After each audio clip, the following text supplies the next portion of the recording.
اعوذ باللہ من الشیطان الرجیم بسم اللہ الرحمن الرحیم۔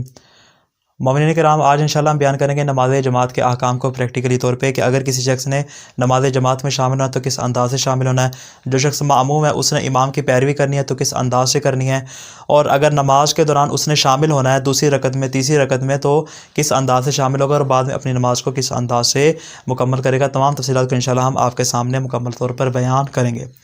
سب سے پہلا حکم یہ ہے کہ نماز جماعت ہمیشہ کم سے کم 2 افراد سے قائم ہوتی ہے، یعنی اگر اکیلا فرد ہو تو نماز جماعت قائم نہیں ہو سکتی، بلکہ کم سے کم 2 افراد کا ہونا ضروری ہے۔ اب یہ 2 افراد کیسے کھڑے ہوں، ایک آگے کھڑا ہو دوسرا اس کے بالکل پیچھے ہو،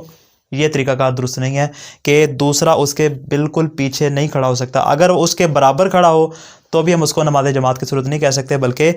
دونوں کے درمیان تھوڑا سا فاصلہ ہونا ضروری ہے۔ اگر ایک شخص ہو، مثال کے طور پہ امام ہے، امام اس انداز سے آگے کھڑا ہے اور نماز جماعت قائم کرنا چاہ رہا ہے، تو جو معموم ہے، جو اکیلا شخص ہے، وہ اس کی دائیں جانب کھڑا ہوگا اور اس سے یعنی جس مقام پہ اس نے بیٹھنا ہے تشہد کے وقت جس مقام پہ بیٹھے گا اس مقام کے اوپر اس کی سجدے والی جگہ آنی چاہیے، یہ اس کے دائیں طرف ہونا چاہیے، اس کے بائیں طرف نہیں ہونا چاہیے اگر ایک شخص اس کی ابتدا میں نماز پڑھ رہا ہو۔ لیکن اگر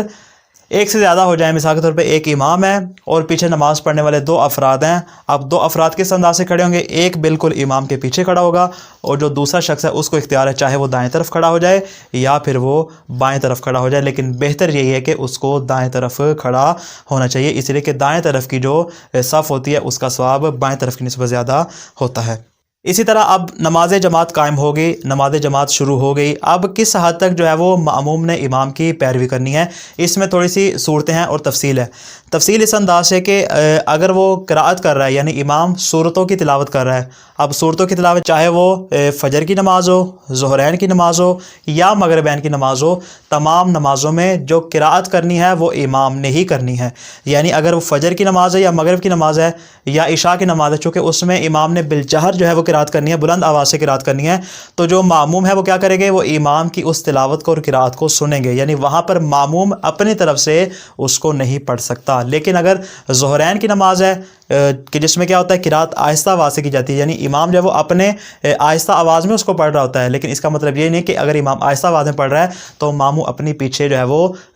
صورت دوبارہ نئے سے شروع کر دے، فرماتے نا، بلکہ وہاں پہ اس کے متبادل کوئی دیگر جو ہے ذکر و اذکار کیا جائے، سبحان اللہ کہا جائے، الحمدللہ کہا جائے یا اللہ اکبر، یا اس طرح کے جو ہے ذکر و اذکار تسبیحات اپنی زبان پر جاری کی جائے۔ البتہ سورت پڑھنا معموم کے لیے کسی بھی صورت میں جائز نہیں ہے، چاہے امام بالجہر اس کی قرأت کر رہا ہو یا اس کے بالاخفاء قرأت کر رہا ہو، دونوں صورتوں میں معموم جو ہے وہ کیا کریں گے، خاموشی اختیار کریں گے اور امام کے پیروی میں رہیں گے۔ لیکن قرأت کے علاوہ جتنے اذکار ہیں، رکوع کا ہے، رکوع کے بعد کا ہے، سجدے کا ہے، سجدوں کے درمیان کا ہے، تشہد ہے، سلام ہے، قنوت ہے، وہ تمام کے تمام اذکار معموم کو خود ادا کرنے پڑیں گے، فقط امام کے ادا کر دینے سے وہ کافی شمار نہیں ہوں گے۔ ایک بات۔ دوسری بات، لوگ اعتراض کرتے ہیں کہ امام صاحب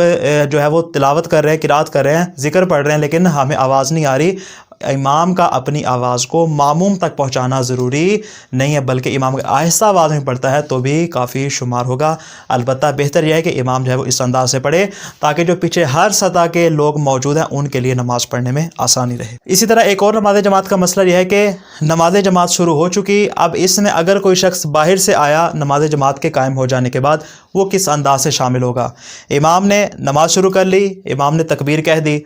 تکبیر کہنے کے بعد امام نے سورہ الحمد شروع کر دی، سورہ الحمد پڑھ رہا ہے، سورہ الحمد پڑھنے کے بعد اس نے یا دوسری سورہ شروع کر دی ہے، ان دونوں صورتوں کے دوران اگر اس نے شامل ہونا ہے تو اس کا طریقہ کار بالکل آسان ہے کہ جو معموم آئے گا وہ فوراً تکبیر ادا کرے گا اور امام کے ساتھ اس میں شامل ہو جائے گا۔ پہلی رکعت کی بات کر رہا ہوں، اگر وہ چلا گیا پہلی رکعت کے رکوع میں، جیسے ہی وہ رکوع میں چلا جائے گا، اب جو صورتحال ہے یہاں پہ کہ وہ معموم آئے گا اور امام کو متوجہ کرے گا کہ میں آ چکا ہوں، میں نے نماز میں شامل ہونا ہے۔ امام کیا کرے گا، اس کے لیے اپنے رکوع کو تھوڑا سا طول دے گا تاکہ وہ بآسانی اس کے رکوع میں شامل ہو جائے۔ لیکن اگر وہ کسی وجہ سے رکوع میں شامل نہ ہو سکا اور امام اپنے رکوع سے بلند ہو گیا تو اب وہ انتظار کرے گا، اب اس رکوع کے بعد پہلے سجدے میں، پہلے سجدے کے بعد دوسرے سجدے میں، دوسرے سجدے کے بعد وہ کسی بھی صورت میں نماز میں شامل نہیں ہو سکتا، بلکہ اس کو دوسری رکعت کا انتظار کرنا پڑے گا۔ اب آگے دوسری رکعت، امام 2 سجدے انجام دے چکا، 2 سجدے انجام دینے کے بعد امام دوبارہ جو ہے وہ کھڑا ہو چکا ہے۔